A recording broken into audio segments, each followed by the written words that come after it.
네, 오늘 여러분들에게 드릴 말씀의 제목은 성경 해석 시리즈 12번째 이스라엘의 초대 왕 사울에게 하나님의 영이 임했다라는 말의 의미는입니다. 우리가 보통 성령을 받으면 구원을 받았다고 표현을 합니다. 왜냐하면 성령은 구원받은 사람들에게 주시는 하나님의 선물이기 때문입니다. 그런데 구약에 하나님께 버림을 받았으면서도 성령을 받았었던 사람이 있습니다. 바로 사울이라는 사람입니다. 자, 그래서 과연 사울이 구원을 받았었던 걸까? 아니면은 어떤 다른 이유가 있는 것일까? 왜 하나님은 사울 왕에게 성령을 주셨을까? 이런 주제들에 대해서 오늘 이야기를 나눠보려고 해요. 사울 왕에게 하나님의 영이 임하다, 이런 표현이 등장합니다, 성경에.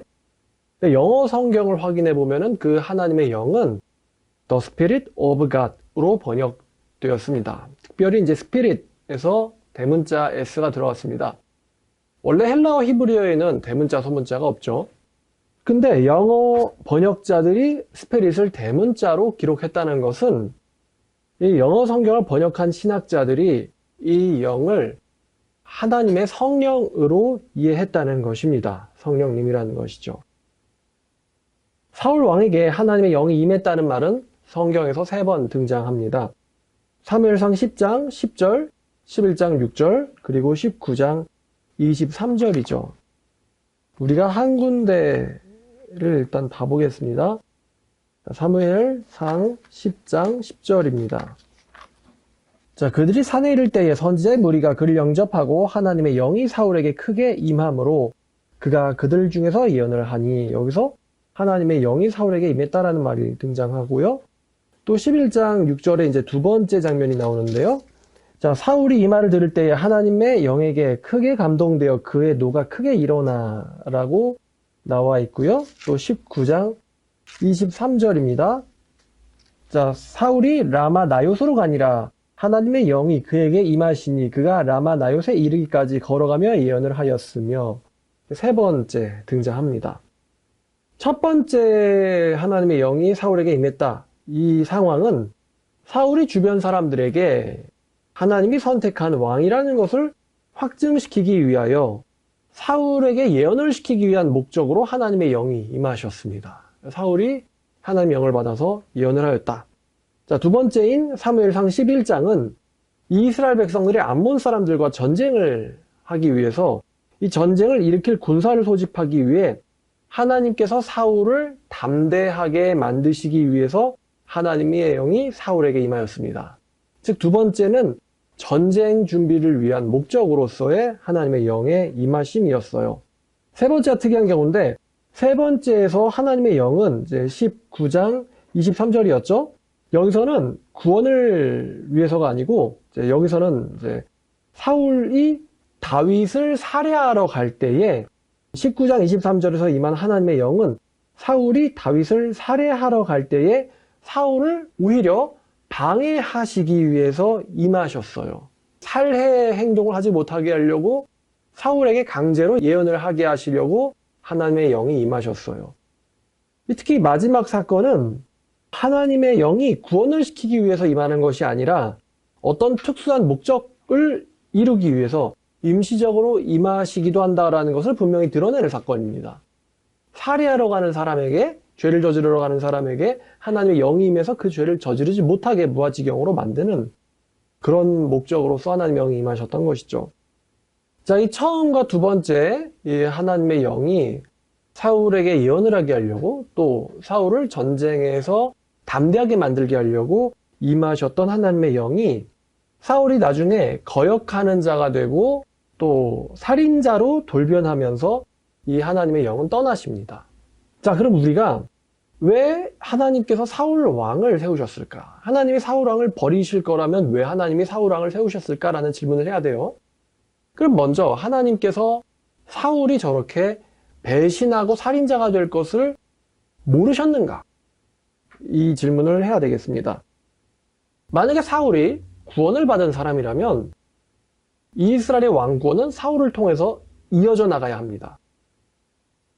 그런데 사울은 이제 베냐민 지파죠. 자, 그러면 하나님께서는 사울 다음에 왕이 될 유다 지파의 다윗이라는 사람을 모르셨을까? 창세기에서 보면은 하나님께서 야곱을 통해서 예언을 하시는데 이 야곱이 유다에 대해서 예언을 합니다. 어떤 예언을 하냐면 메시아가 유다를 통해서 왕이 유다를 통해서 이어질 것이다 라는 예언을 합니다. 따라서 베냐민 지파인 사울은 영원히 왕이 될 수는 없는 신분을 타고났어요. 자, 그러니까 사울은 하나님께서 왕으로 쓰시기 위해서 이제 고른 사람은 아니라는 거죠. 궁극적인 왕으로 쓰시기 위해서 고른 사람은 아닙니다. 그런 왕은 유다 지파에서 나와야 해요.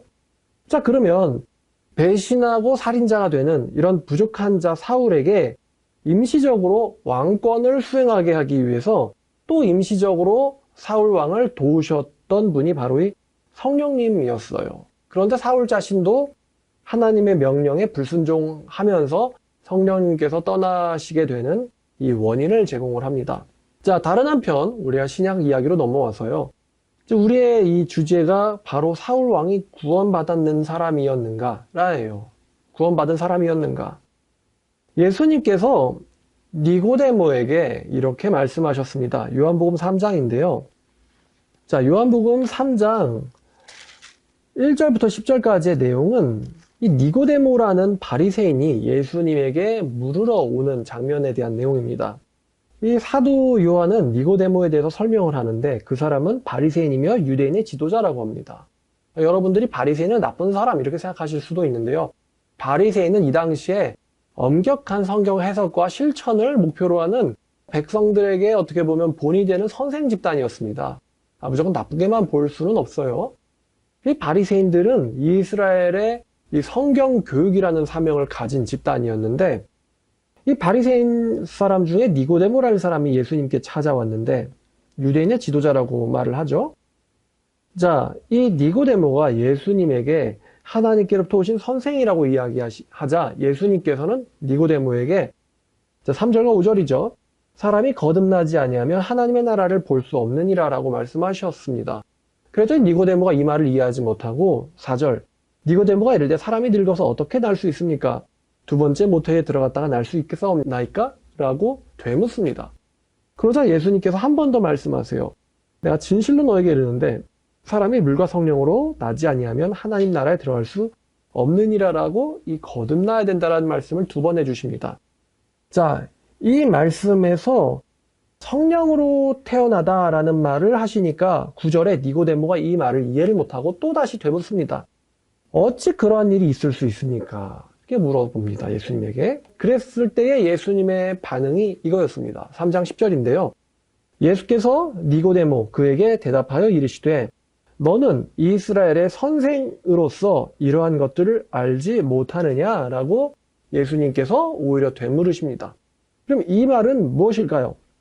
예수님이 구약 성경의 선생인 유대인의 지도자 니고데모에게 너는 이러한 것들을 알지 못하느냐라고 되물으셨을 때 이 말의 의미는 너는 이스라엘의 선생이면서 이러한 것들을 알지 못하느냐, 반대로 말하면 너는 이스라엘의 선생이라면은 이러한 것들을 알고 있었어야 했다, 알고 있어야 한다라는 말이 됩니다. 그러면 도대체 이러한 것들은 무엇일까? 이러한 것들이란 거듭남, 구원, 그리고 성령에 대한 이야기입니다. 거듭남과 구원과 성령에 대한 이야기예요. 그러니까 네가 이스라엘 선생이라면 거듭남과 구원과 성령에 대해서 이미 알고 있었어야 한다.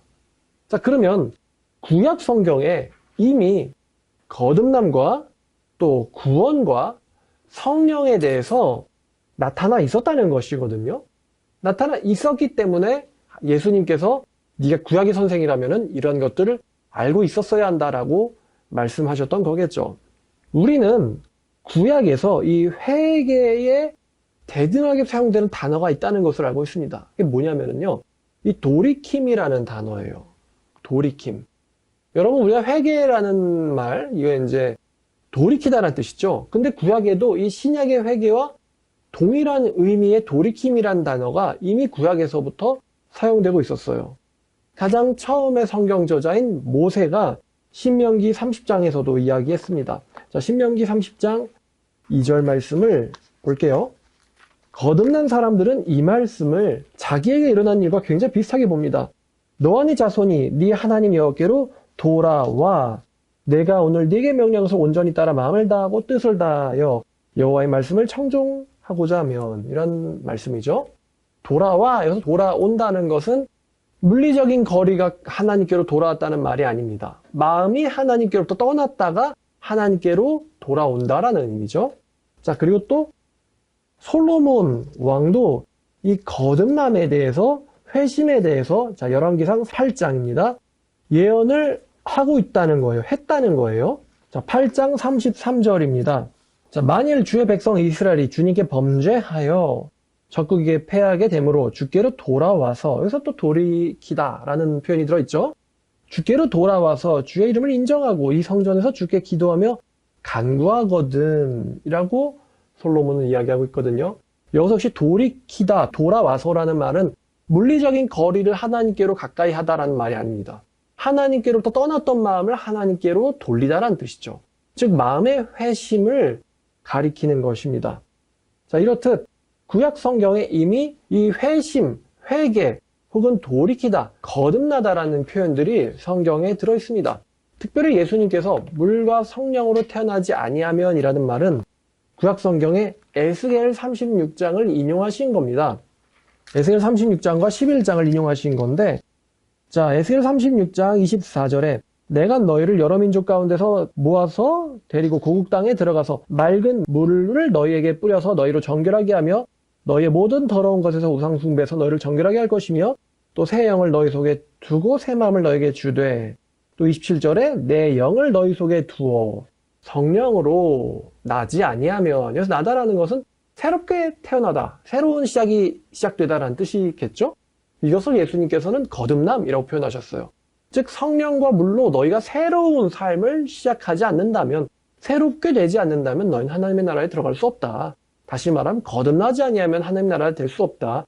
이건 이미 구약 성경에 모세와 다윗과 솔로몬 그리고 또 이렇게 에스겔 등을 통해서 이미 구약에 암시되어 있었던 사건들입니다. 물과 성령으로 거듭나는 일 말이죠. 자, 그러면 이제 다시 사울 왕에게로 돌아오겠습니다. 구약 성경에도 이미 물과 성령으로 거듭나는 것에 대해서 계시되고 나타나 있었다. 그럼 우리가 이런 질문을 해야 되는데, 사울 왕이 돌이켜서 거듭나거나 아니면은 하나님에게 자기의 인생을 걸고 하나님을 신뢰한 적이 있는가? 이게 이제 바로 구원의 척도가 될 수 있거든요. 사울이 돌이켜서 하나님께 회개하거나 아니면 자기의 인생을, 목숨을 걸고 하나님을 신뢰한 적이 있는가? 이 질문을 우리가 해야 돼요. 사울 왕이 다윗이나 솔로몬이나 아니면 선지자 요나나 다니엘처럼 회개한 적이 있는가? 다윗은 시편 51편을 보면은 그가 깊이 회개한 내용이 나옵니다. 또 솔로몬도요, 타락했었지만 전도서라는 성경을 보건대 그가 노년에 하나님께로 마음이 돌아왔다는 것을 알 수 있습니다. 또 요나도요, 하나님께 반항하지만 요나서 4장에서 요나가 하나님께 회개했다는 것을 우리는 간접적으로 알 수 있어요. 그리고 다니엘은 다니엘서 9장에서 하나님께 회개를 합니다. 아니면 기드온이나 삼손, 사무엘 선지자처럼 하나님을 믿고 자기 인생을 맡기거나 하나님을 신뢰하거나 한 적이 이 사울 왕에게 있었냐는 것이죠. 즉 사울은 회개하거나 하나님을 신뢰한 적이 있냐? 사울이 용기를 낸 적이 있어요. 근데 그러한 용기는 사울 본인의 것이라기보단 성령님의 임하심에 의한 것이었고, 그의 그러한 나약한 신념은 겨우 15장, 사무엘상 15장에서 불순종으로 완전히 끝납니다. 즉 사울 왕은 하나님 앞에서 거듭나거나 회심하거나 하나님을 진심으로 신뢰한 적이 없다는 것이죠. 사울 왕은 자기 인생 전반적으로 늘 두려움에 가득 차 있던 사람입니다. 처음에 왕으로 불림을 받을 때에도 두려워서 숨었던 사람이고, 마지막에 블레셋과 전쟁할 때에도 두려워해서 어떻게 해서든 이 전쟁을 피하려고 신접한 여자까지도 찾던 사람이 바로 이 사울이에요. 이 사람은 늘 두려움에 차 있었던 사람이었고, 또 자기의 욕망을 이루기 위해서 살인도 마다 않던, 제사장 살인도 마다 않던 사람입니다. 자, 제가 앞에 언급한 사람들 중에서 이렇게 행동했었던 사람이 있었나요? 없었죠? 그러면 이 사울에게 임한 하나님의 영은 구원을 위하여 임하셨는가? 사울의 구원을 위하여. 아니라는 것이죠. 사울에게 임했던 하나님의 영은 이 나약한 사울에게 어떠한 목적을 이루기 위해서 오셨고, 그것은 임시적인 사건이고 영원한 것은 아니었다는 것입니다. 반면 요한복음 14장 16절에서 신약에서 성도들, 다시 말하면 제자들에게 약속된 하나님의 성령은 어떤 목적을 위해서 임시적으로 오시는 영이 아니고 영원히 내주하시기 위하여 오시는 성령이에요. 14장 16절, 내가 아버지께 구하겠으니 그가 또 다른 보혜사를 너에게 주사 영원토록 너희와 함께 있게 하리니 라고 말씀하셨어요. 영원토록 너희와 함께 있게 하리라. 이 신약에서 주시는 하나님의 성령은 어떤 목적을 달성하기 위해서 일을 수행하게 하려고 오신 분이 아닙니다. 신약에서 주시는 하나님의 성령은요, 신자들의 구원을 위하여 임하시는 영원하신 성령이십니다. 영원히 신자 안에 내주하시는 성령이에요. 특정한 목적만을 달성하기 위해서 임시적으로 오시는 분이 아니라는 것이죠. 자, 이렇듯 성령의 은사를 체험은 하지만 거듭나지 못하는 부류의 사람들, 이런 사람들에선 히브리서 6장 4절에 잘 나타나 있습니다. 히브리서 6장은 이제 거듭난 사람도 성령을 잃어버릴 수 있다라는 식으로 오해될 수도 있는, 오해하는 사람도 있습니다. 그런데 6장 6절의 마지막을 보면은 이 사람들은 하나님의 아들을 공개적으로 드러내놓고 욕되게 한 사람들이라고 나옵니다.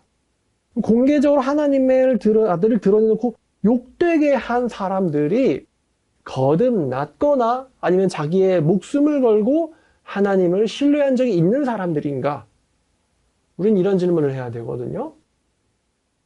예수님 십자가에 처형당하실 때 많은 사람들이 예수님을 욕했지만 그 중에 소수의 사람들은 예수님의 죽으심을 보면서 그는 하나님의 아들이었다 라고 인정을 합니다. 그럼 예수님의 죽으심을 비웃은 사람들이 과연 거듭나거나 구원을 받은 적이 있는 사람들이냐? 라는 질문을 하면은 이 문제가 쉬워지겠죠. 한번 빛을 받고 하늘의 은사를 맛보고 성령에 참여한 바 되고 하나님의 선한 말씀과 내세 능력을 맛보고 또 병고침이나 아니면 죽음이나 병고침이나 아니면 부활이나 아니면 하나님의 은사들을 경험을 한 거죠. 그럼에도 불구하고 그것을 보면서도 예수님을 드러내놓고 조롱하고 미워했던 이 한때 예수님을 따라다녔던 사람들, 이 사람들이 정말로 거듭난 적이 있고 또 하나님을 진심으로 목숨을 걸고 신뢰한 적이 있느냐라고 했을 때 우리는 아니라는 것을 알 수 있습니다. 예수님은 그 사람들을 위해서는 기도하지 않으셨어요. 예수님은 예수님의 죽으심을 안타까워하는 사람들만을 위해서 기도하셨습니다. 자, 그래서 결론입니다. 사울에게 하나님의 영이 임했다라는 말의 의미는 무엇이었는가라는 말씀으로 여러분들과 함께 나누었습니다. 사울은 거듭난 적이나 하나님을 신뢰한 적이 없는 사람이다 라는 것입니다. 여기까지입니다.